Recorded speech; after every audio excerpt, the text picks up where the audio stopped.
Disaster awareness, preparedness, and management, and environmental protection. What is disaster? Disasters are serious disruptions to the functioning of a community that exceed its capacity to cope using its own resources. There are two types of disaster. Number 1, natural disaster. A disaster caused by natural factors called as a natural disaster, earthquake, flood, and cyclone, etc. Number 2, man-made disaster.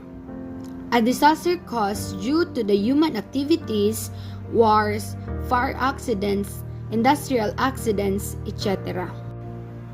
What is disaster awareness, preparedness, and management? Disaster preparedness refers to measures taken to prepare for and reduce the effects of disasters. That is, to predict and, where possible, prevent them, mitigate their impact on vulnerable populations, and respond to and effectively cope with their consequences. Why is it important to learn the disaster awareness, preparedness, and management? Being prepared can reduce fear, anxiety, and losses that accompany disasters.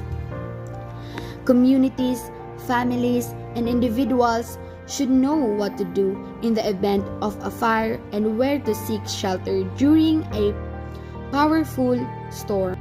These are the 4 steps of disaster management.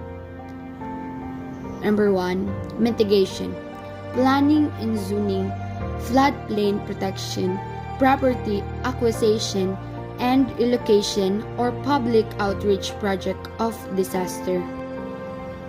Number 2, preparedness, consists of a set of measures undertaken in advance by governments, organizations, communities, or individuals to better respond and cope with the immediate aftermath of a disaster, whether it be human-induced or caused by natural hazard. Number 3, response, the actions taken directly after a destructive event occurs.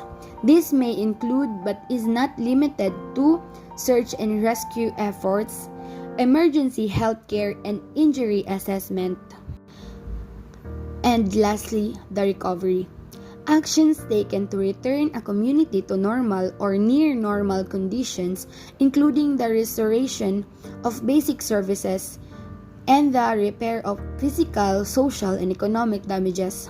Typical recovery actions include debris cleanup, financial assistance to individuals and governments, rebuilding of roads and bridges and key facilities, and sustained mass care for displaced human and animal population.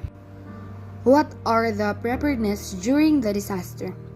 Prepare to be self-sufficient for at least 3 days by putting together an emergency kit including non-perishable food, water, a flashlight, a portable, battery-operated radio or television, batteries, medicines, antibacterial hand wipes or gel, first aid kit, money, seasonal clothing, and sanitation supplies. We are now in environmental protection. What do you mean environmental protection? Environmental means concern with the protection of the natural world of land, sea, air, plants, and animals. Environmental protection is the practice of protecting the natural environment by individuals, organizations, and governments. Its objectives are to conserve natural resources in the existing natural environment and, where possible, to repair damage and reverse trends. So next is environmental awareness. What is environmental awareness and protection? Environmental means concern with the protection of the natural world, land and sea, air, plants, and animals. Why it is important to have the awareness of our environment. Environmental awareness is critical because it can help to minimize pollution and global warming It can also lead to a more sustainable world by promoting renewable resources such as solar, wind, and water. What is needed for environmental awareness? To understand the fragility of our environment and the importance of its protection. Why is it important to protect the environment? Due to pollution and deforestation, the health of many people is poor. Conserving the environment would certainly improve the health of people. How can you promote environmental awareness? I know all of us know this: reduce, reuse, recycle. Reduce means to cut back on the amount of trash we generate. Reuse means to find new ways to use things that otherwise would have been thrown out.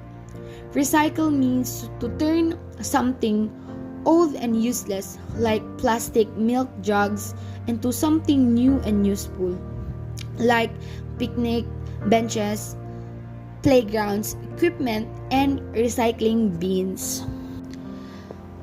Where we are headed to the end. Hope you learned something.